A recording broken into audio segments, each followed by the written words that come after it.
You will hear a marine biology student giving a presentation about the phenomenon of bioluminescence. First, you have some time to look at questions 31 to 40.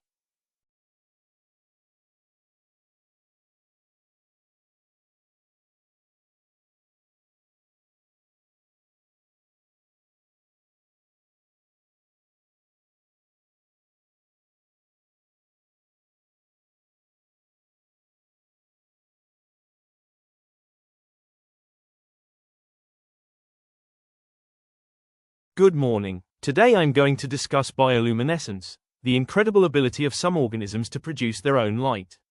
Unlike the light from a flame or a torch, bioluminescence is essentially a 31 chemical reaction that takes place inside the creature's body. What's truly fascinating is its efficiency. In a standard incandescent light bulb, most of the energy is wasted as thermal radiation, but bioluminescence is considered cold light because it generates almost number 32 heat at all. While we might be familiar with fireflies or certain fungi on land, this phenomenon is actually a dominant feature of life in the 33 ocean. In fact, in the deepest zones where the sun's rays are completely blocked, it is the primary source of light. Now, why do animals do this? The reasons vary, but the most common is survival. For hunting, many predators in the deep sea use light as bait. However, light can also be a defensive tool. Some species of shrimp, for instance, emit a sudden, intense burst of light. This serves as a 34 shield, momentarily dazzling the predator and allowing the shrimp to vanish into the darkness. Beyond defense, light is a vital social tool. Many species use unique rhythmic pulses to signal their presence to a potential 35 mate, ensuring the survival of their species in the vast, empty water. One of the most complex uses of light is called counter-illumination.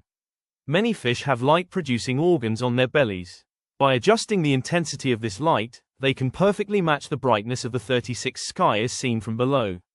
To a predator looking up, the fish's silhouette disappears, providing the animal with a highly effective form of 37 camouflage. Another remarkable strategy is the burglar alarm effect. When a small creature is caught by a hunter, it may start to glow brilliantly. The goal isn't to scare the attacker, but to make the attacker visible to a much larger 38 predator nearby. In essence, the small creature is calling for a bigger police officer to come and eat its enemy. Finally, humans are finding ways to harness this biological magic. In the lab, these glowing proteins are being inserted into cells to help doctors in the field of 39 medicine see how viruses or cancers behave. Looking further ahead, some urban designers are even imagining a world where we don't need street lamps. They are working on genetically modified 40 trees that glow at night, potentially saving billions in energy costs.